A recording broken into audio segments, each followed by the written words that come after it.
ಈ ಗ್ಯಾಂಗ್ನ ಕೊಲೆ ಪ್ರಕರಣದಲ್ಲಿ ಹೊಸ ಪಾತ್ರದ ಎಂಟ್ರಿ ಆಗಿದೆ. ಅದನ್ನ ಉಲ್ಲೇಖ ಮಾಡಿದ್ದಾರೆ ರಿಮಾಂಡ್ ಕಾಪಿಯಲ್ಲಿ ತನಿಖಾಧಿಕಾರಿಗಳು. ಸ್ನೇಹಿತ ಮೋಹನ್ ರಾಜ್ನಿಂದ 40 ಲಕ್ಷ ಹಣವನ್ನ ಪಡೆದಿದ್ದು ನಟ ದರ್ಶನ್. ಮುಂದೆ ಕಾನೂನು ಹೋರಾಟಕ್ಕಾಗಿ 40 ಲಕ್ಷ ಹಣವನ್ನ ಎ2 ಆರೋಪಿ ಎ2 ದರ್ಶನ್ ಪಡ್ಕೊಂಡಿದ್ದಾರೆ.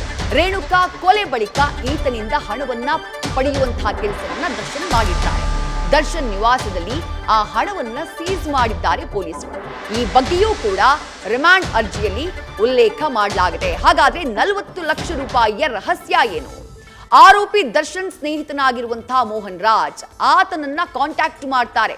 ಕೃತ್ಯ ನಡೆದಂತಹ ಬಳಿಕ ರೇಣುಕಾ ಸ್ವಾಮಿಯನ್ನ ಕೊಲೆ ಮಾಡಿದಂತಹ ಬಳಿಕ ನಟ ದರ್ಶನ್ ಪ್ರಕರಣವನ್ನ ಮುಚ್ಚಿ ಹಾಕೋದಕ್ಕೆ ಆತನನ್ನ ಕಾಂಟ್ಯಾಕ್ಟ್ ಮಾಡ್ತಾರೆ. ಮೋಹನ್ ರಾಜ್ನ ತನ್ನ ವಿರುದ್ಧ ಯಾವುದೇ ಕಾನೂನು ಕಂಟಕ ಎದುರಾಗಬಾರದು ಅನ್ನುವಂತಹ ಕಾರಣಕ್ಕಾಗಿ, ಯಾವುದೇ ಸಾಕ್ಷ್ಯಗಳು ಸಿಗಬಾರದು ಅನ್ನುವಂತಹ ಕಾರಣಕ್ಕಾಗಿ ಹಣದ ಆಮಿಷವನ್ನ ಒಡ್ಡೋಕೆ ಹಣವನ್ನ ಮೋಹನ್ ರಾಜ್ನಿಂದ ಪಡ್ಕೊಳ್ತಾರೆ.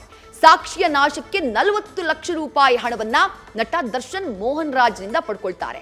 ಆ ಹಣವನ್ನ ಸೀಸ್ ಮಾಡುವಂತಹ ಕೆಲಸವನ್ನ ಪೊಲೀಸರು ಮಾಡ್ತಾರೆ ದರ್ಶನ್ ಮನೆಯಿಂದ. ದರ್ಶನ್ ಮನೆಯಿಂದ ಸೀಸ್ ಆಗಿದ್ದೆಷ್ಟು 37,40,000 ರೂಪಾಯಿಯನ್ನ RR ನಗರದಲ್ಲಿರುವಂತಹ ದರ್ಶನ್ ನಿವಾಸದಿಂದ ಸೀಸ್ ಮಾಡುವಂತಹ ಕೆಲಸವನ್ನ ಪೊಲೀಸರು ಮಾಡಿದ್ದಾರೆ.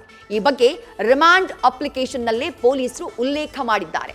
ಹಣ ನೀಡಿದ್ದಂತಹ ಮೋಹನ್ ರಾಜ್ಗಾಗಿ ಸದ್ಯ ಪೊಲೀಸರು ಶೋಧವನ್ನ ಮಾಡ್ತಿದ್ದಾರೆ.